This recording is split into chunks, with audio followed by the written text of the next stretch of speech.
Bernurska has an opportunity to kick the San Diego Chargers into the AFC Championship game. The snap, it's down, he hits it, it's up! It's no good! Bernurska, who feels, I'm sure, just broken about that play, hoping that he'll get another chance.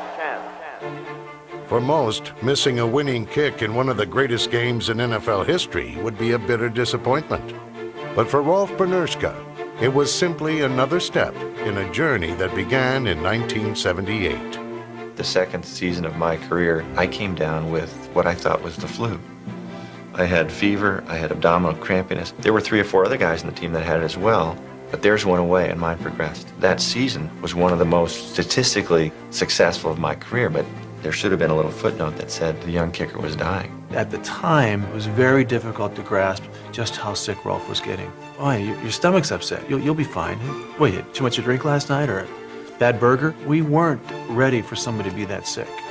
Bernurska was diagnosed with Crohn's disease, a chronic digestive disorder in which the cause and cure are unknown.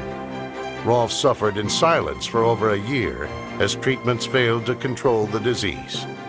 On a flight home from New England, I collapsed on the plane. And my colon had perforated, and I needed surgery, and there were complications, and 6 days later I needed a second surgery. And I woke up weighing 123 pounds with 2 ostomy bags on my side, not sure if I'd see the next day, and frankly not sure if I really cared to.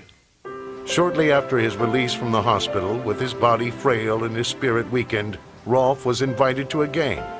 When news of Bernurska's visit reached the Chargers locker room, it was fitting that Louis Kelcher, a Bunyan-esque defensive lineman from Texas with a heart to match, convinced Coach Don Coryell to allow Rolf to be honorary captain. Let's do this thing. You know, let's let the world know that we love him, that we're behind him. I was worried that I couldn't walk from the sidelines to the middle of the field. And Louis said, if you can't walk, we'll just have to carry you.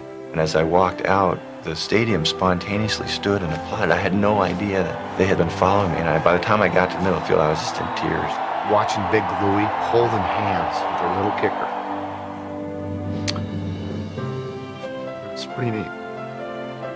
All of a sudden, it was just a thrill to be alive. That profoundly changed my recovery. And it would give me encouragement to keep trying.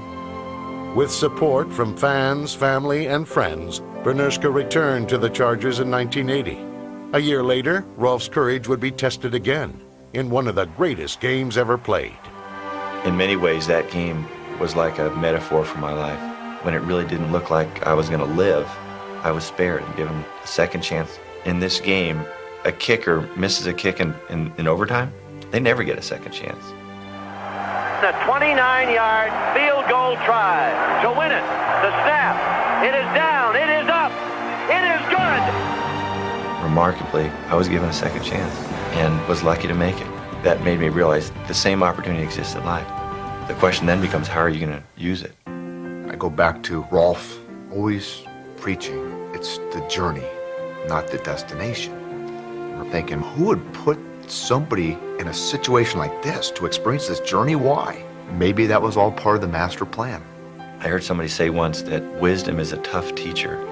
She always gives the exam first and teaches the lessons later. And once you hang in there, then the lessons come out. He's had that opportunity, and he's made the most to share as much of him as he can. And, well, that's what you hope to do in life. And he's done it.